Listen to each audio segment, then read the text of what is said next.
Hello, my name is Lucas Remberg. I'm speaking to you from the Mission Support Centre in Innsbruck. I'm speaking to you as one of the BMEs, or the Biomedical Engineers, of the mission that's currently going on here in Innsbruck. And what that means is I'm a medically trained doctor that's here supporting the mission. I'm one of 5 doctors of a larger team that supports the mission here at Mission Support Centre, but also out in Oman, in the desert where that analog mission is currently taking place. We have quite broad roles, which I'll come on to, but our primary role is ensuring the safety of the field crew and of the analog astronauts themselves. We have a secondary role as well in helping the scientific output in terms of gathering the data from the mission and then trying to publish this work and trying to sort of do scientific outreach and seeing if we can reach as many people as possible. As I said, I'm part of a large team of 5 with a few medical students supporting us.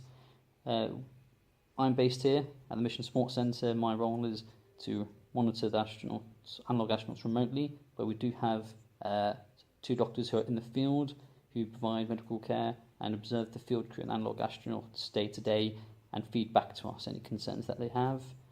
But we have very broad roles, both here and out in the field. As you can imagine, organising a mission like this takes a huge amount of preparation and logistics, not just from our side, but from getting equipment out there, organising experiments and everything else. But probably from a medical side of things, it starts many months beforehand, where we meet up as a team and discuss the practicalities and logistics of providing medical care in such a remote environment in the desert.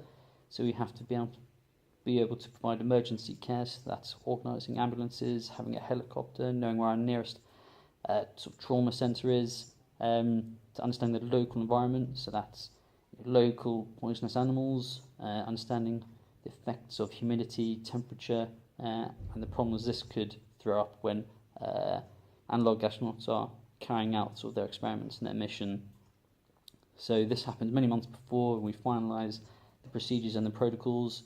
And then once we're ready, then we'll also pre-check and screen the analog astronauts before coming out to make sure everyone's medically fit to sort of minimise the risk to the mission.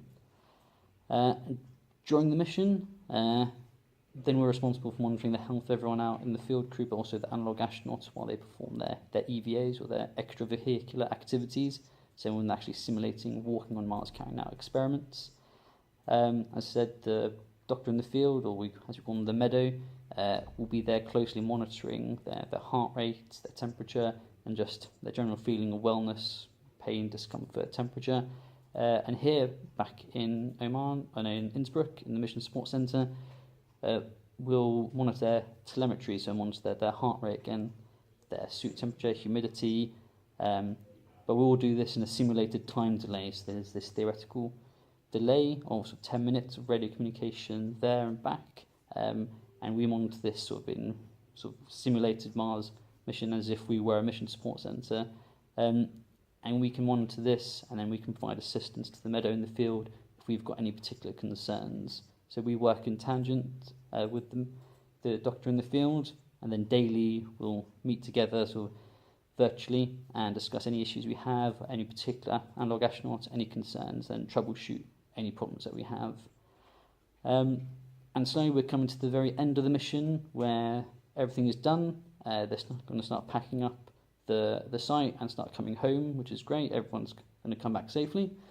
But our role as a BME, or as a team, hasn't finished there.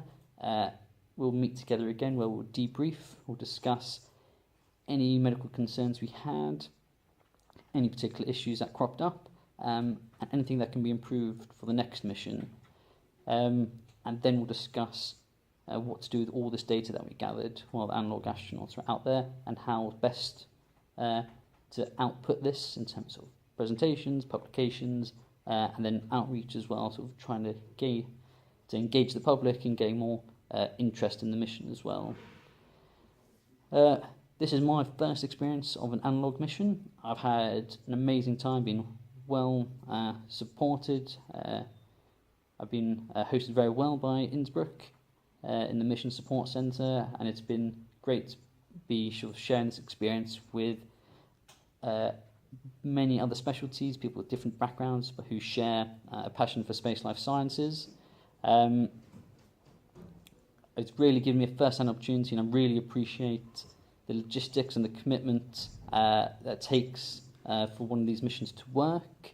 I'd highly recommend doing this for anyone who's got a passion for space life sciences. And I'd say watch this space, as the Austrian Space Forum are active and are planning to do more missions in the future.